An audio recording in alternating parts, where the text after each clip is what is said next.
Ang mga diskurso ni Kristo ng mga huling araw.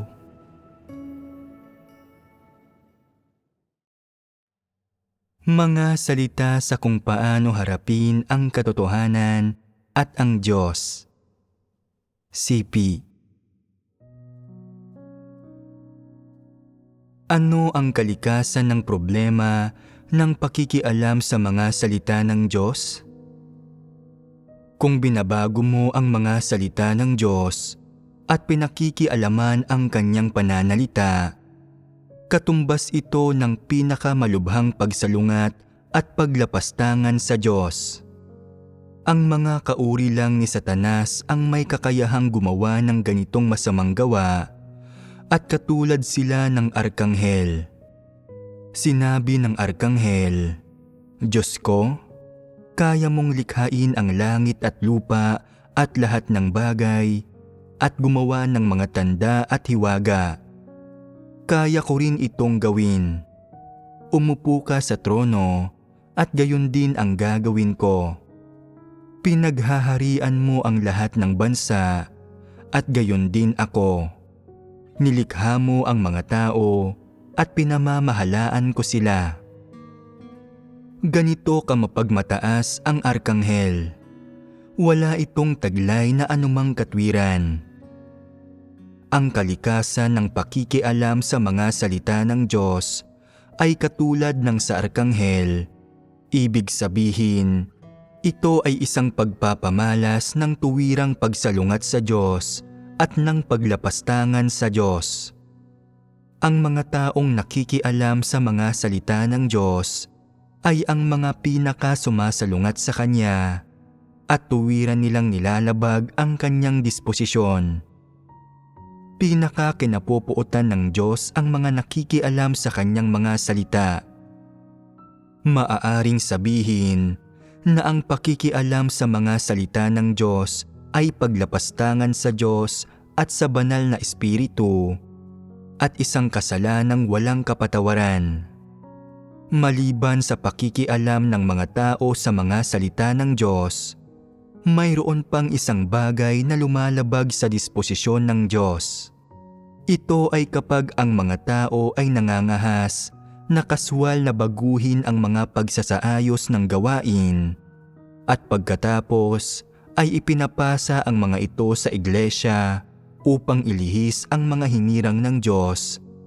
Ginagambala at ginugulo ang gawain ng iglesia.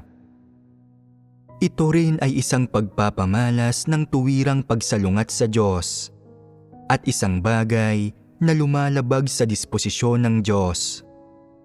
Ang ilang tao ay talagang walang takot sa Diyos na puso. Naniniwala sila na ang mga gawain ng pagsasaayos ay isinulat ng tao, na ang mga ito ay nagmumula sa tao, at kung ang mga ito ay hindi umaayon sa mga haka-haka ng mga taong ito, binabago nila ang mga ito ayon sa kanilang kagustuhan. Alam ba ninyo kung alin sa mga atas administratibo ng Diyos ang nilalabag nito? Ikapito, sa gawain at mga usapin ng iglesia, bukod pa sa pagpapasakop sa Diyos, dapat mong sundin ang mga tagubilin ng tao na ginagamit ng banal na Espiritu sa lahat ng bagay. Kahit ang pinakamaliit na pagsuway ay hindi katanggap-tanggap, kailangan mong maging ganap sa iyong pagsunod at huwag mong suriin ang tama o mali. Anuman ang tama o mali ay walang kinalaman sa iyo. Ganap na pagpapasakop lamang ang iyong dapat alalahanin. Ang mga bagay na lumalabag sa mga atas administratibo ay mga bagay na lumalabag sa disposisyon ng Diyos. Hindi ba ninyo malinaw na nakikita iyan?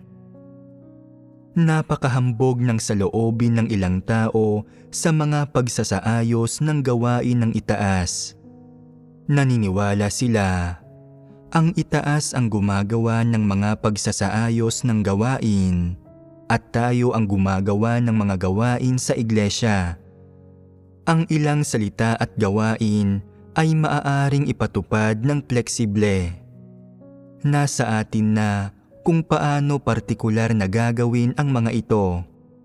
Ang itaas ay nagsasalita lamang at gumagawa ng mga pagsasaayos ng gawain. Tayo ang mga gumagawa ng praktikal na aksyon. Kaya, pagkatapos na maibigay sa atin ng itaas ang gawain, magagawa na natin ito ayon sa ating kagustuhan. Ayos lang kahit paano man ito gawin. Walang sino man ang may karapatang makialam. Ang mga prinsipyong sinusunod nila ay ang mga sumusunod. Pinakikinggan nila ang pinaniniwalaan nilang tama at binabaliwala ang pinaniniwalaan nilang mali. Itinuturing nila ang kanilang mga paniniwala bilang ang katotohanan at ang mga prinsipyo. Nilalabanan nila ang anumang hindi naaayon sa kanilang kalooban at labis silang kumukontra sa iyo ukol sa mga bagay na iyon. Kapag ang mga salita ng itaas ay hindi naaayon sa kanilang kalooban, binabago nila ang mga ito at ipinapasa lamang nila ang mga ito sa iba kapag naaayon na ang mga ito sa kanilang kagustuhan. Hindi nila pinahihintulutang maipasa ang mga ito nang wala ang kanilang pagsang-ayon. Bagamat sa ibang lugar ay ipinapasa ng walang pagbabago ang mga pagsasaayos ng gawain ng itaas, ang mga taong ito ay ipinapasa ang kanilang mga binagong bersyon ng mga pagsasaayos ng gawain sa mga iglesia na nasa ilalim ng kanilang pamamahala.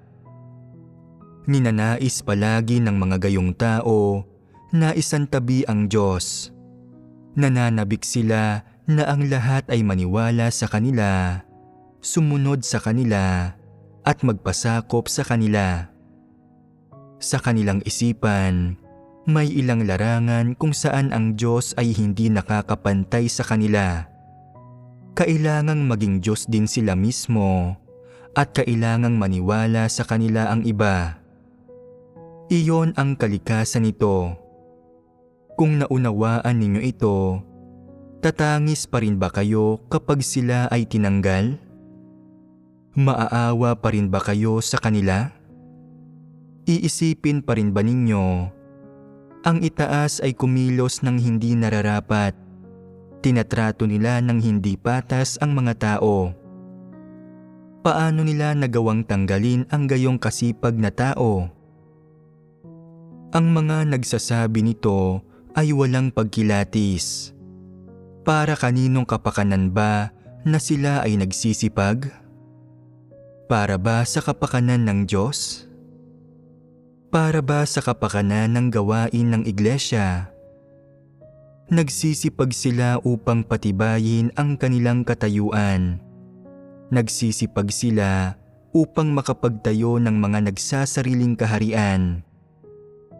Naglilingkod ba sila sa Diyos? Ginagampanan ba nila ang kanilang mga tungkulin? Sila ba ay tapat at mapagpasakop sa Diyos? Sila ay pawang mga alipores ni Satanas, at kapag sila ay gumagawa, ang dyablo ang naghahari. Sinisira nila ang plano ng pamamahala ng Diyos at ginugulo ang gawain ng Diyos. Sila ay mga tunay na antikristo. Sinasabi ng ilang tao, tingnan ninyo kung gaano sila kasipag na nagtatrabaho.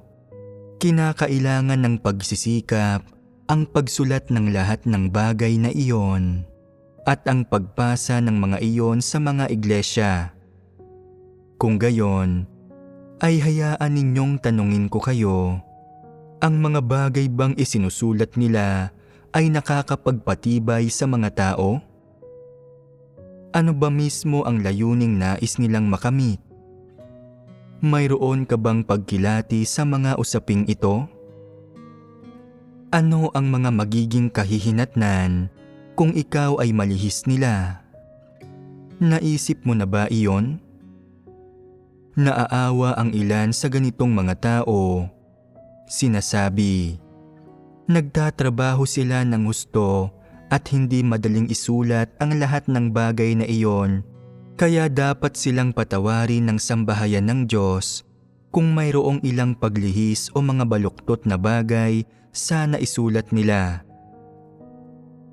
Ano ang problema sa pagsasabi nila nito? Makakamit ba talaga ng isang tao ang pagsang-ayon ng Diyos sa pamamagitan lang ng pagtatrabaho ng gusto? Para kaninong kapakanan ba ang pagtatrabaho ng gusto ng mga taong ito? Kung hindi sila nagtatrabaho ng gusto upang palugurin at bigyan ng kaluwalhatian ang Diyos, ngunit sa halip ay upang magkamit sila ng katayuan. Kung gayon, kahit gaano pa sila magtrabaho ng gusto, mayroon ba itong anumang katuturan o kahalagahan?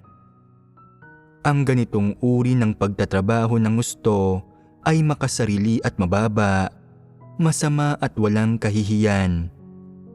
Ano ang mga magiging kahihinatnan kung ang ganitong uri ng Antikristo ay hindi tatanggalin?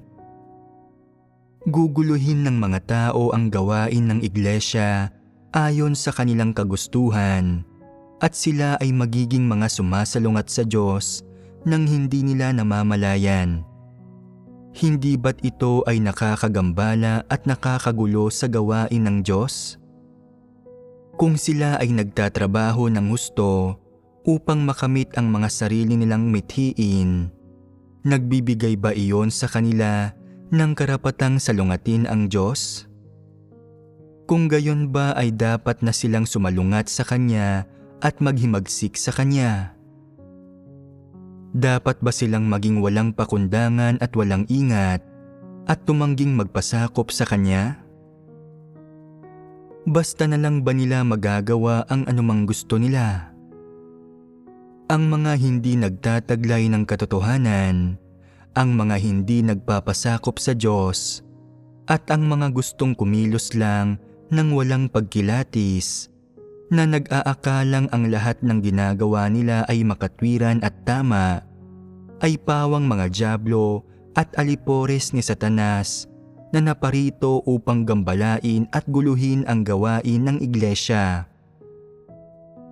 Kung bukod sa hindi mo makilatis ang ganitong mga tao, ay nakikisimpatya ka pa sa kanila, lumuluha para sa kanila at ipinagtatanggol sila, kung gayon ay wala ka ring kwenta, ikaw ay isang taong nagugulumihanan at walang alam.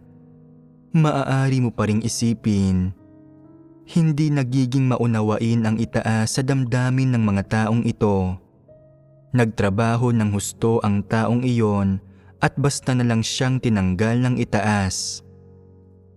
Kung sinasabi mo ito, ikaw rin ay isang alipores ni Satanas at ikaw ay sa dyablo. Maraming tao ang namumuhay alinsunod sa mga satanikong filosofiya. Hindi kailanman ibinubunyag o iniuulat ang mga huwad na lider at mga antikristo. Hanggang isang araw ay may ginawang isang mapaminsalang bagay ang Antikristo at napagtanto nila sa wakas na ito talaga ay isang kaso ng isang Antikristo na nanlilihis ng mga tao. May mga haka-haka pa rin ang ilang tao tungkol dito at iniisip, ang Diyos ay makapangyarihan sa lahat, kaya dapat alam ng Diyos na nagkatawang tao kung gaano karaming Antikristo ang mayroon sa iglesia. Kailangan pa ba naming iulat ang mga ito? Hindi ba kakatwa ang mga taong nagsasabi nito? Sa ngayon, ang Diyos ay kumikilos sa loob ng pagkatao at ang taong ginagamit ng Diyos ay isang normal na tao. Kaya kung hindi siya nagkaroon ng direktang ugnayan sa mga usapin ng iglesia, paano niya malalaman ang tungkol sa mga bagay na ito? Maraming beses, kapag mayroong mga insidente ng mga Antikristo na nalulutas lamang ang mga problema, pagkatapos silang iulat at ibunyag ng ilang tao, at ipinag-utos ng itaas ang isang investigasyon. Habang gumagawa at inaakay ang mga tao sa normal na pagkatao, ang Diyos ay hindi naman talaga supernatural at siya ay napaka-praktikal, ngunit dinadaig, nilulupig at ipinahihiya niya si Satanas. Tanging sa ganitong paraan na ihahayag ang kanyang pagiging makapangyarihan sa lahat at ang kanyang karunungan. Ganito kapraktikal ang gawain ng Diyos. Isinasaayos niya ang lahat ng tao, pangyayari at bagay na ito upang ang kanyang mga hinirang ay matuto ng mga aral, maggamit ng pagkakilala at mapalawak ang kanilang kaalaman. Sa sandaling ang kanyang mga hinirang ay magkamit ng pagkakilala, hindi magagawang takasan ng mga huwad na lider, mga antikristo at masasamang tao ang paghatol ng Diyos. Gagamitin ng Diyos ang mga katunayan upang ibunyag sila at upang bigyan ng kakayahan ang lahat ng kanyang mga hinirang na makakita ng malinaw at makaunawa. Hindi ba't maraming masasamang tao at mga antikristo ang nabunyag at natiwalag noon? Wala bang malinaw na nakakikita sa usaping ito? Kung gayon, ikaw ay masyadong nagugulumihanan. Bagamat hindi nauunawaan ng ilang tao ang ilang bahagi ng mga pagsasaayos ng gawain ng sambahayan ng Diyos, nagagawa pa rin nilang magpasakop, sinasabing, ang lahat ng ginagawa ng Diyos ay tama at may kahulugan. Kung hindi natin ganap na nauunawaan ang mga pagsasaayos ng gawain, dapat ay magpasakop muna tayo sa mga ito. Hindi natin maaaring husgahan ang Diyos. Dapat makinig pa rin tayo sa mga pagsasaayos ng gawain, kahit na ang mga ito ay hindi naaayon sa mga haka-haka natin, dahil tayo ay mga tao at ano ang nakikita ng isip ng tao. Dapat ay magpasakop na lang tayo sa mga pagsasaayos ng Diyos. Darating ang araw na mauunawaan natin ang mga ito. Kapag umabot tayo sa araw na iyon at hindi pa rin natin ganap na maunawaan ang mga ito, dapat pa rin tayong taos-pusong magpasakop. Tayo ay mga tao at dapat tayong magpasakop sa Diyos. Ito ang dapat nating gawin. Ngunit naiiba ang ilang tao at kapag nakikita nila ang mga pagsasaayos ng gawain ng sambahayan ng Diyos, pag-aaralan muna nila ang mga ito, sinasabing, ito ang sinasabi ng Diyos at ang mga ito ang kanyang mga hinihingi. Ang unang item ay mukhang ayos naman, ngunit ang ikalawa ay hindi masyadong akma, kaya babaguhin ko ito. Mayroon bang takot sa Diyos na puso ang ganitong mga tao? Kung binabago mo ang mga pagsasaayos ng gawain ayon sa kagustuhan mo, ano ang kalikasan ng problemang ito? Hindi ba't ito ay nakagagambala at nakagugulo sa gawain ng sambahayan ng Diyos? Ang mga bagay ba na tinataglay mo ang katotohanan? Kung nasa iyo talaga ang katotohanan, bakit hindi mo ito ipahayag? Bakit binabago mo ang mga salita ng Diyos? Anong disposisyon ang inihahayag mo sa paggawa nito? Ito ay isang mapagmataas at mapagmagaling na disposisyon. Isang disposisyong hindi sumusunod kanino man. Kung nangangahas kang pumili at magpasya pagdating sa mga pagsasaayos ng Diyos, mayroong malubhang problema sa iyong pananaw at disposisyon. Dapat mayroong pagkakilala sa ganitong mga tao ang mga hinirang ng Diyos. Una, ang mga ganitong tao ay hindi makakapagbahagi tungkol sa katotohanan upang lutasin ang mga problema. Ngunit naniniwala silang nauunawaan nila ang katotohanan at hindi sila susunod kanino man. Pangalawa, kapag mayroon silang mga haka-haka tungkol sa mga pagsasaayos ng gawain, hindi nila binabanggit ang mga ito sa sambahayan ng Diyos. Sa halip ay ipinagkakalat lamang nila ang mga ito. Pangatlo, kapag mayroon silang mga haka-haka tungkol sa Diyos at sa mga gawain ng sambahayan ng Diyos, bukod sa hindi nila nilulutas ang mga ito, inuudyukan pa nila ang mga hinirang ng Diyos na magkaroon ng mga haka-haka tungkol sa Kanya at na tumindig at lumaban sa Kanya upang puwersahin siyang kumilos alinsunod sa kanilang mga kagustuhan at upang sa huli ay magpasakop siya. Batay sa tatlong pag-uugaling ito, makatitiyak ang isang tao kung anong uri ang mga taong ito. Sila ba ay mga taong naghahanap sa katotohanan at nagpapasakop sa Diyos? Siguradong hindi. Hindi nila hinahanap ang katotohanan kahit kaunti at hindi rin sila nasisiyahan sa Diyos. Mayroon silang mga haka-haka tungkol sa Diyos at ipinagkakalat nila ang mga haka-hakang ito na nagdudulot na ang lahat ay magkaroon ng mga haka-haka tungkol sa Kanya at tumindig upang labanan at salungatin siya. Batay rito, mailalarawan sila bilang mga tunay, ganap na Antikristo. Paano dapat pangasiwaan ang ganitong mga tao? Dapat ba silang tulungan ng may pagmamahal? Walang silbi ang tulungan sila dahil hindi nila tinatanggap ang katotohanan. Paano kung pungusan sila? Ito rin ay walang halaga dahil hindi nila tinatanggap ang katotohanan. Kung hindi matanggap ng mga nananalig sa Diyos ang katotohanan, ito ay isang seryosong problema at isang kakilakilabot na bagay. Kung tinitingnan mo ang usaping ito ng napakasimple at naniniwala kang hindi ito isang malaking issue, darating ang araw na magkakasala ka sa Diyos. Nakakita na ako ng ilang taong ganito at kahit na hindi pa sila napapaalis, ang kanilang kalalabasan ay naitakda na. Sila ay ititiwalag. Kahit paano, dapat na mayroong pusong may takot sa Diyos ang mga nananalig sa Diyos. At ano ang ibig sabihin ng matakot sa Diyos? Dapat ay takot sa Diyos ang mga tao.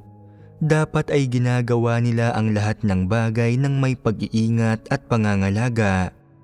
Nagbibigay ng oportunidad sa kanilang sarili upang makaangkop at hindi lamang basta ginagawa ang anumang gusto nila. Halimbawa, kapag tinatanggal ng sambahayan ng Diyos ang ilang huwad na lider, sinasabi ng ilang tao, "Hindi ako sigurado tungkol sa bagay na ito." Hindi natin alam kung ano mismo ang ginawa nila at kahit na alam natin, hindi natin lubos na nauunawaan ang kalikasan ng mga bagay na ginawa nila. Ang lahat ng ginagawa ng Diyos ay tama at darating palagi ang isang araw na gagawin niyang malinaw ang mga bagay at tutulutang maunawaan natin ang kanyang layunin. Kung hindi mo nauunawaan kung bakit ginagawa ng sambahayan ng Diyos ang mga bagay-bagay sa ganitong paraan, ngunit kaya mo pa ring magpasakop, kung gayon, ikaw ay isang medyo debotong tao na masasabing medyo may takot sa Diyos na puso. Kung hindi mo nauunawaan, ngunit sinasalungat mo pa rin ang Diyos at ginugulo ang gawain ng iglesia, iyan ay nangangahulugan ng gulo. Sa tuwing tinatanggal ng iglesia ang ilang huwad na lider at itinitiwalag ang ilang antikristo. Ang ilan sa kanilang matitibay na taga-suporta ay palaging naninindigan at ipinagtatanggol sila. Hinuhusgahan ang Diyos sa publiko ng dahil dito.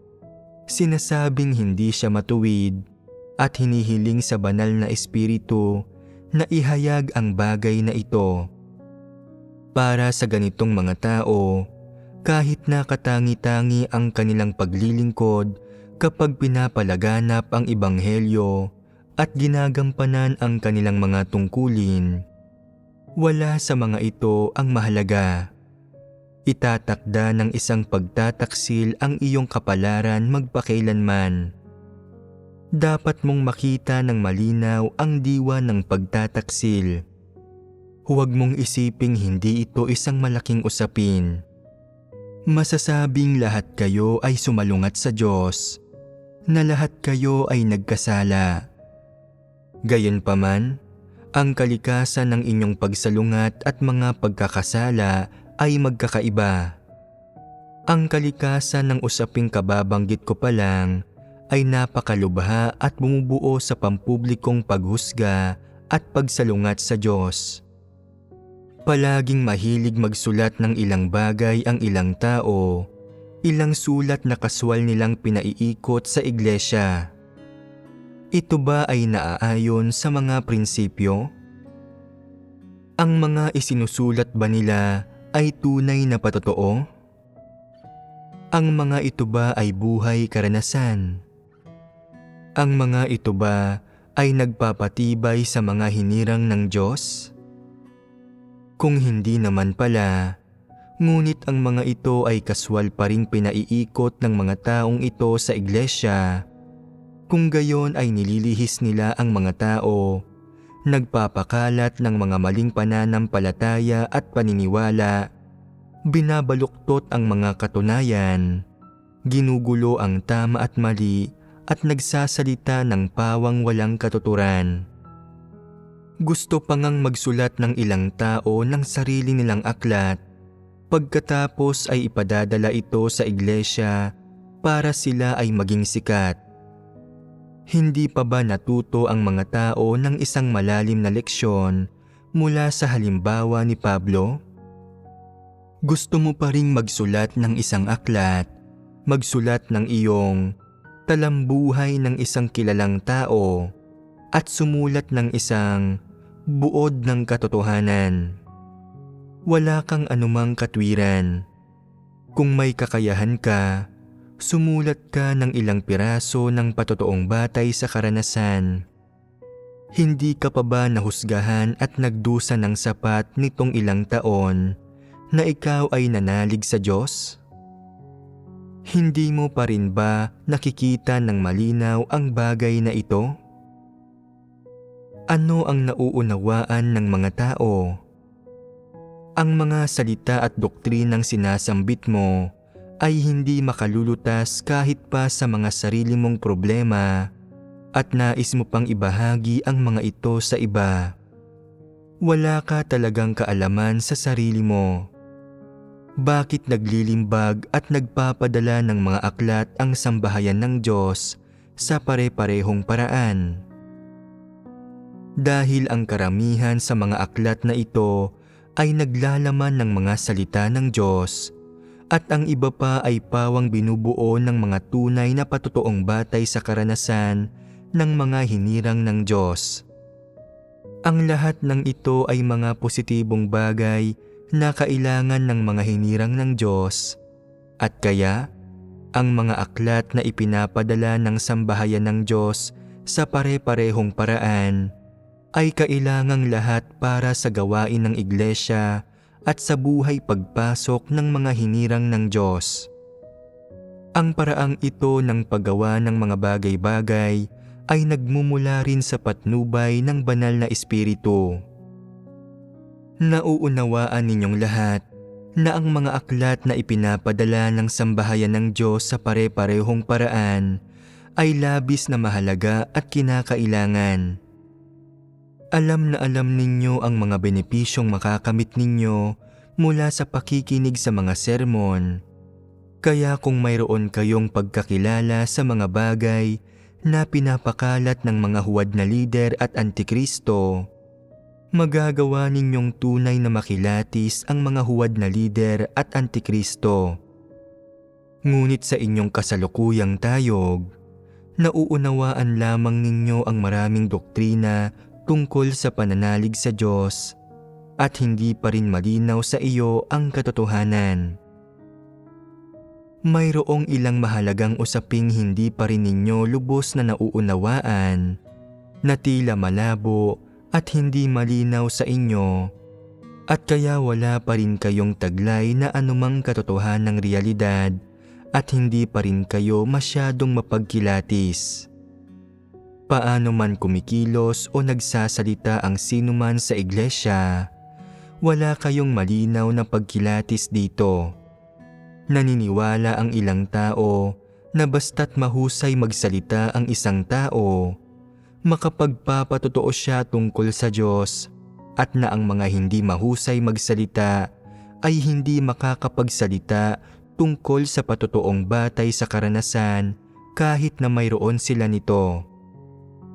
Tama ba sila tungkol dito? Sila ay lubhang nagkakamali. Ang patotoong batay sa karanasan ay praktikal kahit paano pa ito ipinapahayag, at kung ang isang tao ay walang patotoong batay sa karanasan, ang sinasabi niya ay hindi praktikal kahit gaano pa siya kahusay magsalita tungkol sa mga doktrina. Bakit ganito? Ang pagsasalita tungkol sa mga salita at doktrina ay hindi kumakatawan na ang isang tao ay nagtataglay ng katotohanang realidad, at kahit na nauunawaan niya ang kaunting katotohanan, ang pagkaunawang ito ay masyado pa ring mababaw at limitado, at hindi talaga siya makapagsusulat ng tungkol sa patotoong batay sa karanasan. Kung ang isang tao ay walang patotoong batay sa karanasan, ngunit walang pakundangan pa rin siyang nagsasalita ng mga salita at doktrina at nagleleksyon sa mga tao, siya ay naging isa ng mapagpaimbabaw na pariseyo. Nakagagawa lang siya ng huwad na patotoo upang ilihis ang mga tao. Ang mga gumagawa nito ay susumpain ng Diyos. Hindi nakasalalay sa kahusayan sa pagsasalita kung ang isang tao ay makapagpapatotoo ng tunay o hindi. Tingnan mo kung gaano karami ang patotoong batay sa karanasan ni Pedro. Gaano karaming liham ang isinulat niya? Gaano karaming artikulo ng patotoo ang isinulat niya? Maaaring kakaunti lang ito, ngunit sinang-ayunan ng Diyos si Pedro bilang ang taong labis na nakakikilala sa Kanya at bilang ang isang taong tunay na nagmamahal sa Kanya. Kung tunay na mayroon kang patotoong batay sa karanasan, kung gayon ay tiyak na nagbago ka na at lalo pang naging maganda ang pag-uugali mo. Hindi mo nagagawin ang mga masigasig na bagay na iyon, ang mga bagay na inakala mong mabuti. Kapag napagtanto mo kung gaano ka walang halaga, kahikahos at kahabag-habag ang tao, hindi ka mangangahas na kumilos ng walang pakundangan o na magsulat ng isang aklat o ng sariling talambuhay. Ang lahat ng nagnanais na magsulat ng mga aklat o ng mga sariling talambuhay o patatagin ang kanilang mga reputasyon sa pamamagitan ng di umano'y pagbibigay ng ilang kontribusyon, ay pawang mapagmataas, may labis na pagtingin sa sarili, at mga taong ambisyoso na masyadong mataas ang tingin sa kanilang mga sariling kakayahan, na walang takot sa Diyos na puso, at na mahilig sundin ang sarili nilang kalooban sa kanilang mga pagkilos. Lahat ng mga taong tunay na naghahangad sa katotohanan ay itinutuon ang kanilang pansin sa pagganap ng maayos sa kanilang mga tungkulin, sa pag-unawa sa katotohanan at sa pagkilos alinsunod sa mga prinsipyo. Iniisip nilang ang pagganap ng maayos sa tungkulin ng isang tao, pagbabago ng disposisyon, pagpasok sa katotohanang realidad, at pagkakaroon ng tunay na patotoong batay sa karanasan ay mas mabuti kaysa sa anumang bagay. Ang mga kayang maghangad sa ganitong paraan ay ang pinakamatalinong tao at sila ang pinaka nagtataglay ng katwiran.